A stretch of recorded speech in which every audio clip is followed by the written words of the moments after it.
Moin Moin, hallo und herzlich willkommen zu einem neuen Video hier auf meinem Kanal. Und heute gibt es ja eine Runde Shakes and Fidget. Ja, und heute gibt es mal seit langem wieder ein paar Neuigkeiten rund um das SF Game Universe.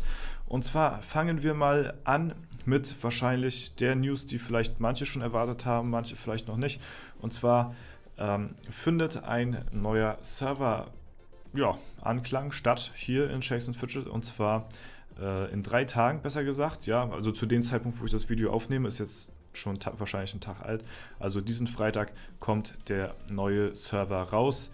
Die Internetadresse dafür w43.sfgame.net. Wenn ihr da schon drauf joinen wollt, hier das einfach in der URL eingeben, dann kommt ihr hier zu dem Countdown. Ja, das Ganze am Freitag. Ich weiß noch nicht, ob ich da drauf spaßenshalber mal spielen werde, kann ich euch so noch nicht sagen. Mal gucken. Ambitionen habe ich jetzt nicht wirklich großartige. Man könnte so ein kleines One-Day-Wonder-Projekt machen, also so ein Eintagsfliegen-Ding halt, so eine Momentum-Glory-Teil, ne? Was man schon alles hatte. Ja, das wäre das Einzige, aber ansonsten ja, reizt mich der Server jetzt nicht so, muss ich sagen. Dann zur nächsten News, und zwar im Forum wurde wohl irgendwie wurde sich beschwert über den Arena-Manager oder so, und daraufhin konnte man dem Community Manager eine Information rauslocken.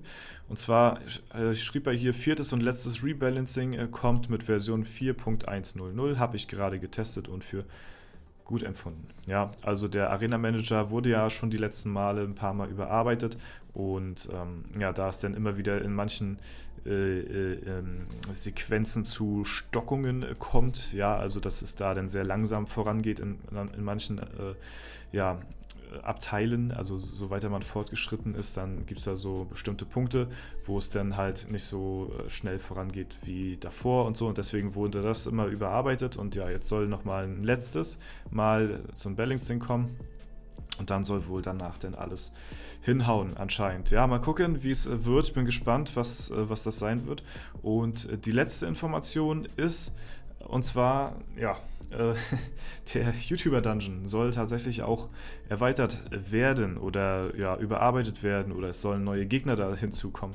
Warum ich so lache? Weil das ist irgendwie diese Information oder so ein Update, was ich irgendwie jetzt mit so am wenigsten erwartet habe, irgendwie. Also den hatte ich jetzt überhaupt nicht auf dem Schirm gehabt, ja. Also keine Ahnung, alles andere so, aber irgendwie nicht, dass der YouTuber-Dungeon erweitert wird.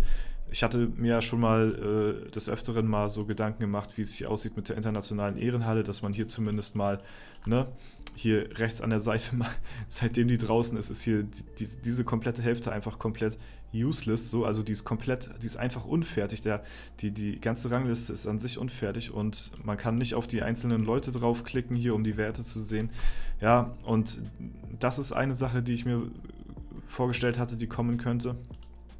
Dann die Sache mit dem Maximallevel, dass dort eventuell was überarbeitet wird oder dass da dran gefeilt wird oder so. Ja, keine Ahnung. Mal gucken. Ja, ich lasse mich trotzdem überraschen.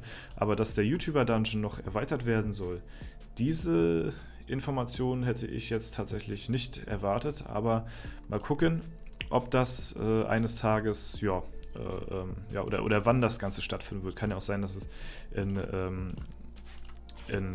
nicht in allzu naher Zukunft, sondern in etwas weit entfernterer Zukunft erst stattfindet. Ne? Zumindest wurden da wohl im Code oder so ein paar Namen schon gefunden von den YouTuber-Gegnern, und deswegen lässt sich darauf schließen, dass es eventuell sein könnte, dass in Zukunft, sag ich mal, der YouTuber-Dungeon erweitert wird. Ja, das auf jeden Fall jetzt zu den Informationen, die ich für euch habe. Das sind die 3 Sachen, die ich euch sagen wollte. Der neue Server, Arena Manager wird überarbeitet, und der YouTuber Dungeon wird wahrscheinlich neue Gegner erhalten. Ne? Also könnt ihr auf jeden Fall gespannt sein, und ich denke mal, ja, weiß ich nicht, irgendwie passt das alles so richtig nicht zusammen. Ja, das sind ja alles 3 komplett andere Sachen irgendwie. Also es ist, weiß ich nicht, das werden sie wahrscheinlich so machen, dass sie dann alles, oder wenn sie genug haben zum Patchen, oder zum Überarbeiten oder zum Hinzufügen, dann werden sie wahrscheinlich wieder ein ganz großes Update machen, anstatt halt immer so eine kleinen Updates, und ja, macht ja eigentlich auch mehr Sinn, meiner Meinung nach. Aber dass ihr da auf jeden Fall gespannt sein dürft. Da kommt in Zukunft auf jeden Fall mal wieder ein bisschen was Neues auf uns zu. Ja, und wir sind natürlich immer guten Gewissens, dass das alles auch ja, so seine Richtigkeit hat. Ne? Gut, ändern können wir es nicht, aber wir lassen uns immer überraschen, was da so ja, auf uns zukommt. Gut, so viel dazu. Wir sind jetzt dabei, hier noch ein bisschen Alu runterzuspielen. Ja, ich habe langsam schon wieder relativ viele Sachen hier im Inventar, aber nichts weiter für die Hexe Relevantes, ne? Und deswegen, ja, ist ja meistens der Fall. Oh nee, ne? Oh, jetzt habe ich den Würfel dahin gelegt und dann habe ich weggeklickt und dann war der Würfel weg und ich habe nochmal gewürfelt. Ja, das war ja RIP. Da hätte ich eventuell schon eine Sanduhr bekommen können hier. So wie hier. Mal ein paar Kristalle. Nice, sehr gut. Ja, da brauchen wir nichts von. Das nehmen wir auch nicht. Oh. Ah, schade. Gut, da habe ich auf mehr gehofft. Ja, aber wir bekommen ganz konstante Gewinne eigentlich. Zwar immer nur meistens drei Gewinne, aber ja, besser als gar nichts, ne? So, 3-mal Gegenstände beim Schmied zerlegen. Mal gucken, da können wir irgendwelche Billig-Items nehmen. Aber haben wir jetzt nicht so richtig was am Start. Deswegen, naja gut, 2 Mille kann man, denke ich mal, auch drauf verzichten hier. Nehmen wir noch ein paar Kristalle mit hier. So, und dann haben wir auch schon wieder Platz im Inventar. Und können uns hier die Quest abholen. Sehr nice, 10 Millionen. Das ist immer noch sehr nice. Alter, 3,8 Millionen Erfahrung für eine 10-Minuten-Quest, das habe ich schon ewig nicht mehr gehabt. Ich habe schon ewig nicht mehr über 3 Millionen Erfahrung für eine 10 Minuten bekommen. Alter, das ist relativ krass, die muss ich eigentlich mitnehmen. Die muss ich eigentlich mitnehmen und mache es auch, ja. Arena Manager geht auf jeden Fall sehr gut voran. Ich habe jetzt heute schon wieder geskippt, ja. Und man mag meinen, dass ich nicht geskippt hätte, aber ja, es geht wirklich sehr langsam hier momentan voran. Ich habe heute das letzte Mal hier geskippt auf dem Account und jetzt werde ich erstmal warten, was das Update so mit sich bringt. Vielleicht lohnt sich das Skippen danach sogar noch mehr. Ja, wer weiß. Also werde ich jetzt erstmal wieder kein Geld hier in den Arena Manager investieren. Mal schauen, ob das eventuell danach mehr Sinn hat. Kann natürlich sein, dass es genauso viel Sinn hat wie davor oder dass es sogar vielleicht schlechter ist, was ich nicht glaube.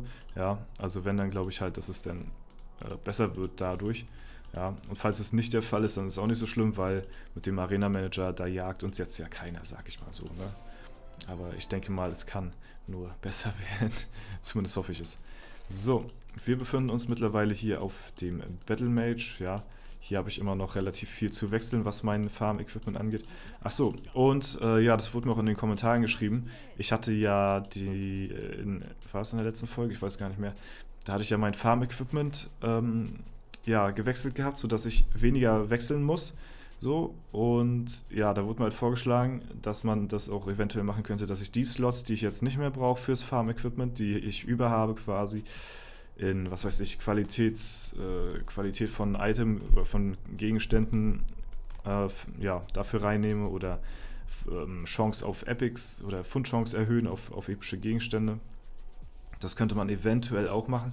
Da muss ich zwar wieder genauso viel wechseln wie vorher, aber ja gut, man hat halt dann trotzdem ein bisschen mehr Chance auf so ein paar Epics oder so, ne? Oder so Qualität von Gegenständen plus 5 macht sich ja auch schon bemerkbar, wenn man irgendwelche neuen Items oder so findet. Das ist schon ein ganz schön krasser Unterschied, denke ich mal. Und ja, da muss ich mal gucken. Eigentlich habe ich da nicht so wirklich Lust drauf, weil ich habe ja extra das gemacht, um weniger zu blättern. Aber ich möchte eigentlich auch keine Vorteile, die ein das Spiel gibt, liegen lassen. Und deswegen, ja, ist es eigentlich relativ ratsam, diese Tipps auch wahrzunehmen. Deswegen, oha. Okay, nice. Das ist nice, ja. Seelen haben wir sowieso nicht so viel hier, das kann man gut gebrauchen. Ja, deswegen werde ich das wahrscheinlich auf dem Main auch so in Zukunft machen. Muss ich nur gucken, ob ich lieber dann auf Qualitäts-Items gehe oder auf Epic-Fundchance. Also da bin ich mir noch relativ unsicher, was ich da jetzt lieber nehme, ob ich lieber, ja, was ich von den beiden lieber nehmen würde, so, ne? Wie gesagt, wenn ich jetzt, ich habe jetzt ja 1, 2, 3 Slots habe ich frei, die ich dafür nutzen könnte. Ja, in Zukunft wahrscheinlich auch noch einen vierten. Und das sind dann alles Slots, die man dann für Qualität oder epische Gegenstände finden könnte, die man dann zusätzlich auch noch ins Farm-Equipment reinbringt. Ne? Also wechseln muss man so oder so. Aber ja, das wäre auf jeden Fall so das, was ich machen würde. Ja, mal sehen, was bis dahin kommt. Gut, das soll es jetzt aber erstmal für heute gewesen sein. War mehr so ein kleines Informationsvideo. Ansonsten wünsche ich euch noch einen super schönen Tag. Vielen Dank fürs Zuschauen. Haut rein und bis zum nächsten Mal.